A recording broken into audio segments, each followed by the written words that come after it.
What's up, guys? Okay, so first off, thank you guys for the video. I don't really have much else to say. It was great. Sorry I made you sing, Jessica. I can tell you don't really like to sing, but thanks for doing it. Zoe, what song was that? Was it a Beatles song? Because there's still a lot of songs I've never heard of, so I might not recognize it, but it sounded good. And Erica, I left the comment guessing the songs.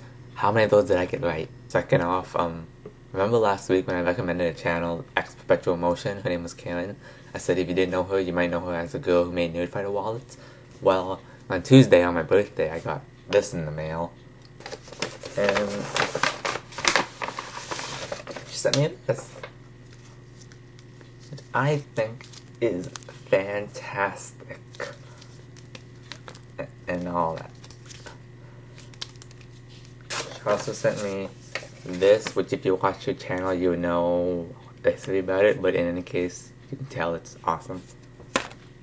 And I got a note too. Now she didn't know it was my birthday, it just coincidentally came on that day, and I was kind of glad it did because my dad asked me where it came from, and I said, I kind of have to lie and say she was my friend here who moved to the States, and then she knew it was my birthday, so, you know, it kind of worked out in the end because they don't know about internet life. I don't want to get into explaining to them, mainly because I can't.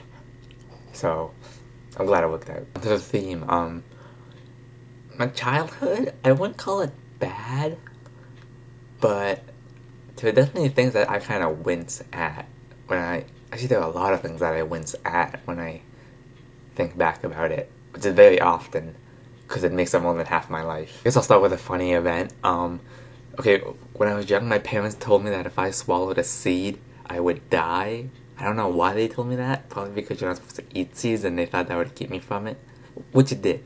But then, there's this food candy thingy, I don't know what it's called in English, but it was sweet, sour, salty, I can't really remember very well, but I ate it like constantly, and there was a seed inside, and I always spat it out. But then one day I swallowed it, and guess what? I thought I was gonna die. So I went to my parents, and then I talked to them, and they just laughed at me when I said, am I gonna die? And then I asked, do I have to go to school the next day? And then they said no. So I didn't have to go to school the next day. And just for that, I ended up missing 4 days of school, just because I think they pitied on me. So I missed Monday to Thursday, and I only went Friday. And then my teacher went, glad to have you back. And I bet you could tell that there was nothing wrong with me. My general childhood, well, my parents definitely had to work hard, so I guess it was kind of that family where parents weren't usually there. They were there, like, you know, considering I would assume a lot of other kids' lives, they were pretty good. But still, they were gone most of the time, so I spent a lot of time in front of the TV. I'm assuming that's where my foundation of English started, which my theory is that's probably why I studied a lot when I was a kid.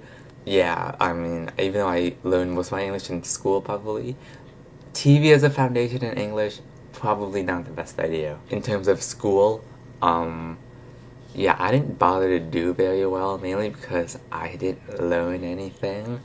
Like, most of my memory of those younger years are very, very bad. I don't remember much until about grade 3. Probably mainly because grade 1 and 2 I don't want to remember. They weren't necessarily the best memories.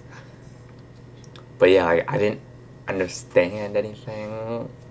Like I said, I didn't have really any real world experience except what I learned on TV. So I had to learn things kind of first hand. I'm on grade 1, the first day when we had like recess or something, which we didn't have in kindergarten. But when I saw on TV, they went outside for recess. So I thought that recess meant to go home. So I got ready to go home, and then the teacher yelled at me. Just one last bit, in terms of tests and being a nerd and stuff, I was a nerd until about I was 12, and until then, my idea of studying for tests was that, okay, I listened in class, I did all my homework. That's good enough to get me through the test, I'm not gonna study. And actually it did me pretty well up until grade 7.